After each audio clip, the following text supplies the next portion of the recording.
Episode 46 इस तरह खुलता है जैसे किसी घर की हवा अचानक भारी हो गई हो, लेकिन कोई ये स्वीकारने को तैयार न हो कि ये भारीपन कहाँ से आया। सब वही कर रहे हैं जो रोज करते हैं। दरवाजे खुलते हैं, चाय बनती है, कोई कमरे में जाता है, कोई बाहर आता है।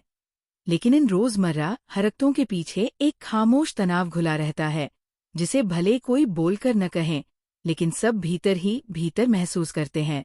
श्रद्धा सुबह के काम कर रही होती है, पर उसके हाथों की हर हरकत में धीमापन है, जैसे मन कहीं और अटक गया हो। वो हर थोड़ी देर में अविनाश की ओर देख लेती है, लेकिन न तो उसकी नज़र लंबे वक्त तक टिकती है और न ही उसमें पहले वाली चमक दिखाई देती है। अविनाश भी इस एपिसोड में अपनी यूजुअल शांति से अलग दिखता है। वो कुछ सोच रहा है, इतना गहरा सोच रहा है कि श्रद्धा की नज़रों को भी महसूस नहीं करता। वह जवाब देता है, लेकिन मशीन की तरह। वह सुनता है, लेकिन आधा अधूरा। उसकी चुप्पी श्रद्धा को परेशान नहीं करती, बल्कि उसके भीतर एक सवाल पैदा करती है कि अविनाश कब से इतनी दूरियां बनाने लगा है और वह कब से इन्हें पहचानना भूल गई। ये दूरी किसी झगड़े से नहीं, किसी गलती से नहीं, बल्कि दो लोगों के धीरे धीरे अपने अंदर खिंच जाने से पैदा हुई है। और ये दूरी सबसे खतरनाक होती है, क्योंकि ये धीरे धीरे बिना बताए जड़ पकड़ती है। इस एपिसोड की सबसे दिलचस्प बात यह है कि दोनों को अपनी दूरी का एहसास है, लेकिन दोनों इसे स्वीकारने से डरते हैं। श्रद्धा सोचती है कि अगर वो अविनाश से पूछ लेगी तो शायद जवाब उसके दिल को तोड़ दे, और अविनाश सोचता है कि अगर वो श्रद्धा को अपनी परेशानी बताएगा तो शायद वो खुद और भी टूट जाएगा। इन दो डरों के बीच उनका रिश्ता एक ऐसे धागे की तरह लटक रहा है, जिसे बस एक हल्का सा झटका भी तोड़ सकता है। फिर आता है वह सीन जहाँ श्रद्धा थोड़ा सा अकेले रहना चाहती है। वह घर के कोने में जाकर बैठती है, जहाँ पुराने दिनों की तस्वीरें लगी है।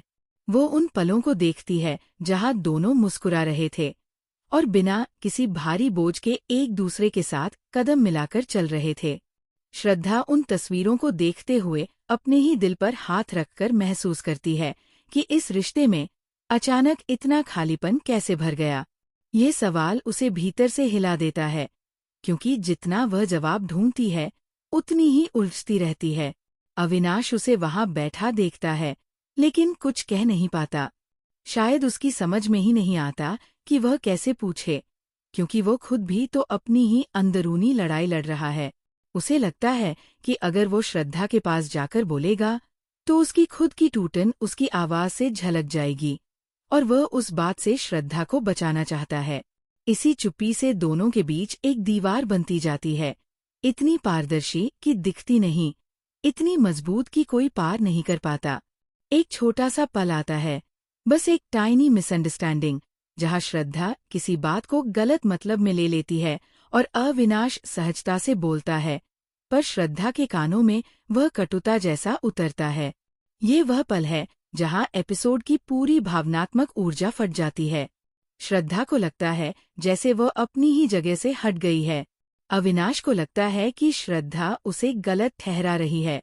दोनों कुछ क्षणों में इतना कुछ महसूस करते हैं कि उनके दिल भारी हो जाते हैं, और यही भारीपन एक हल्की मगर तीखी बहस में बदल जाता है। इस बहस में आवाजें नहीं उठती, लेकिन दिल जरूर हिलते हैं। श्रद्धा की आंखें भर आती है और अविनाश के चेहरे पर वह पछतावा उतर आता है जिसे शब्दों में बयां करना मुश्किल होता है। श्रद्धा कमरे से चली जाती है और अविनाश को एहसास होने लगता है कि उसने अपने अंदर के डर को इतने दिनों तक दबाया कि उसने श्रद्धा को अनजाने में अकेला छोड़ दिया। रात इस एपिसोड में एक भावनात्मक चादर की तरह गिरती है। श्रद्धा खुद को बिस्तर पर लेटी पाती है, लेकिन उसकी आंखें बंद नहीं होती। अविनाश अपनी जगह बैठा रह जाता है और उसके मन में ये बार बार घूमता है